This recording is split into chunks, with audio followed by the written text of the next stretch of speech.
In today's video, I wanted to talk a bit about the science-backed techniques that worked for me when I was revising and that I think will work for you too. So starting first with spaced repetition. Basically, spaced repetition is when you repeat things that you've revised with fixed intervals that are, generally speaking, like closer to each other.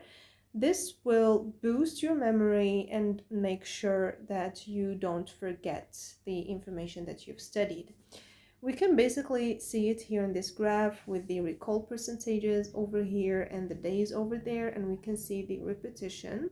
Okay, every single time you repeat something or an info that you've revised, and here we can find the intervals between them. Okay, and when looking at the curve, we can see that it's getting higher and higher every single time you repeat an info. Okay, and this works very much in everything. This works with you preparing for your exams, or you preparing for the PhD, or you memorizing Quran, or anything that has to do with memory. Talking of which, in Quran specifically, revision through repetition is mandatory unless you want to forget the verses that you've memorized. So I remember a teacher of mine once told me that it's more like a bucket full of water and it has literally small leaking points here and there, and the water is leaking, okay? And so every single time you repeat something, it's more like you're wrapping a plastic bag around that bucket, stopping the water from leaking. It's literally like that. Okay, so in the last video, I've shared with you my plans and how I revised everything. However, you remember we've started with methodology, and methodology was literally like 2 months prior to the exam, so it's impossible to go through methodology and then to set it aside for 2 months without going through it at all. You will forget it. You will end up like doing nothing. So what I used to do is revise it every single day. When I plan, let's say, to revise a new thing, I would go through the previous thing that I've tackled, let's say, yesterday. And I advise you to do the same. Anyways, you can have your own plans, it's okay. But as long as you repeat the things that you go through, that will strengthen them, and you will end up knowing them by heart. Okay? Anyways, the second thing is active recalling.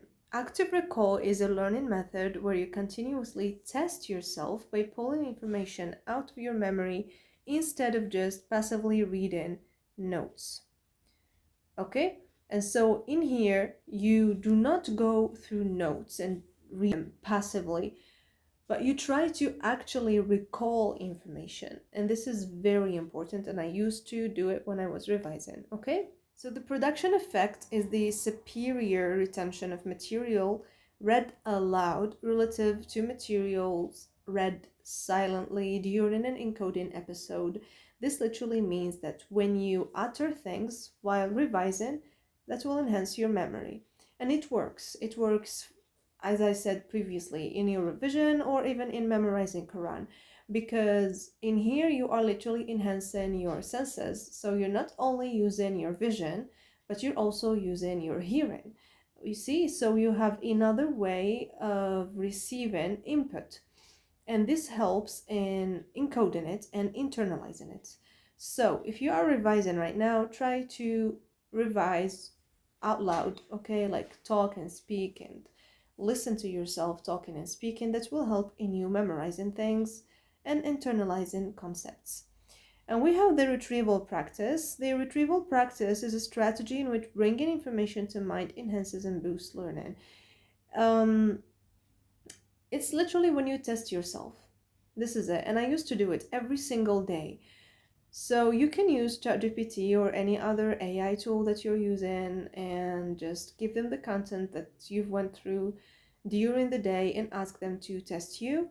If not, you can always go to previous questions in PhD if that's the case for you, and just test yourself and go through questions and try to retrieve information, because every single time you retrieve something, it's actually enhancing, or it actually enhances and boosts its learning.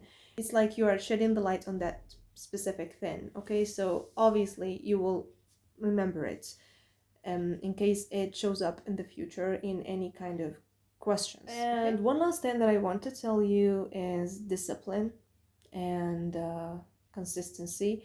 I know these two words are easy to utter and hard to actually do, but they are the key. If you don't do them, you will end up doing nothing. If you're not consistent with your plans, you'll end up, I mean, feeling very unproductive, like you're not moving forward, you're not reaching any point where, and discipline also. So if you are now working on a certain, and I advise you to have a plan, do not go, blindly just like that into revising.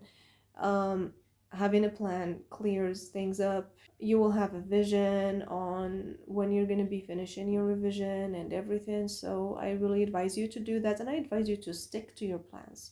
So again, consistency is a key. You may be tired, you may not feel like it, I don't know, we've all went through this and a lot, but we do force ourselves. We do believe that it's all worth it at the end. We do our best, we give it our all, and we trust in God. This is what you should do, this is what I did, and I think this is what a person who's aspiring to become a doctor should do. Okay, I guess this is it for today. I don't know in the next videos what I should be talking about, so just tell me. I was thinking of making a video on writing skills, what to focus on, etc., etc., or maybe how to choose a university or the universities for your contest. Anyways, if you have any ideas for future videos, please feel free to leave them in the comment section, and do share the video with your friends. Don't forget to subscribe and to like the video, and see you